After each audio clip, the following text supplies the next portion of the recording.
दुनिया के एक कोने में रुआबाद नाम की रियासत थी, जहां के आसमान पर अमन की चादर तनी रहती, मगर जमीन के नीचे दहशत की सर्द रेंगती छाया थी।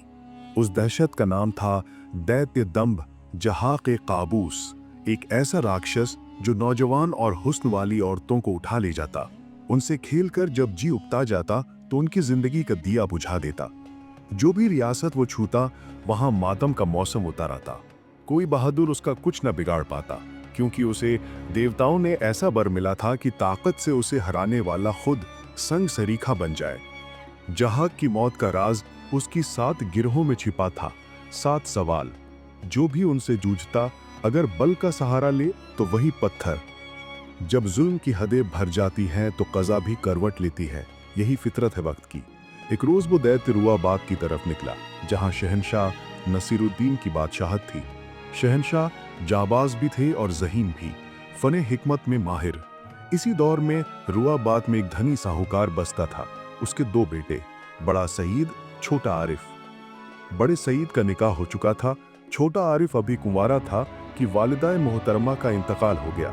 घर और कारोबार की सारी जिम्मेदारी दोनों भाइयों पर आ पड़ी। दोनों दिन रात मेहनत में जुट गए। शाम को जब भाई घर लौटते तो दहलीज पर खड़ी सईद की बेगम अपने शौहर को दाहिने हाथ से लोटे भर पानी और देवर आरिफ को बाएं हाथ से पेश करती। एक शाम आरिफ के दिल में ख्याल आया कि आज मैं दाहिने हाथ का पानी पीकर ही दम लूंगा, और वो अपनी जगह बदलकर भाई की जगह खड़ा हो गया। बेगम ने हाथ ऊपर नीचे करते हुए फिर भी सईद को दाहिने से और आरिफ को बाएं से पानी पकड़ा दिया। आरिफ चुपते लहजे में बोला, भौबी, आज मैं दाहिने हाथ का पानी चाहता था, आपने हाथ बदल कर भी मुझे बाएं से ही क्यों दिया? बेगम ने ठंडी सांस के साथ कहा, अगर दाहिने हाथ का पानी चाहिए तो अपने लिए दाहिने हाथ से पानी पिलाने वाली ले आओ। ये बात तीरे नजर बन गई। आरिफ ने लोटा वहीं रख दिया। अब मैं तभी लौटूंगा जब दाहिने हाथ से पानी पिलाने वाली मुझे नसीब होगी। भाई सईद ने बहुत समझाया, मगर आरिफ की जिद पर पर्दा न पड़ा। वो घर छोड़कर निकल पड़ा। चलते चलते वो दूर शहर कामरान कांचीपुरम पहुंचा, जहां शाह चांद हुसैन का राज था। दीनी ख्यालात का आदमी, मगर एक गम से टूटा हुआ। उसके गम का सबब उसकी जवान बेटी शहजादी माहिरा का अजीब मर्ज था। हुस्न में बेमिसाल, मगर हर दम बेहोशी में डूबी रहती। हकीम, वैद, मौलवी, किसी की दवा, किसी की दुआ, किसी ने असर न किया। बीमारी का नाम तक कोई न बता सका। आखिरकार शाह ने इश्तिहार करा दिया कि जो मेरी बेटी को शिफा देगा, मैं उसे शहजादी से निकाह और आधा तख्त बख्श दूंगा। आरिफ राजधानी पहुंचा तो हर जुबान पर इसी ऐलान का जिक्र था। एक राहगीर से सारा किस्सा सुनकर आरिफ के दिल में उम्मीद की लौ जगी और वो किले सल्तनत की तरफ बढ़ चला। हकीकत ये थी कि शहजादी के पेट में जिंदा सर्प डेरा डाले था। रात गहराती, वो उसके मुंह से निकलकर जंगल को चला जाता और सुबह से पहले फिर से भीतर समा जाता। शहजादी इससे नादान थी। महल में किसी को भनक तक ना थी। शाम ढली तो हकीम वैद लौट गए। आरिफ ने वजीर से अर्ज की, हुजूर, एक रात मुझे शहजादी के साथ तन्हाई में रहने दीजिए, इजाजत हो तो।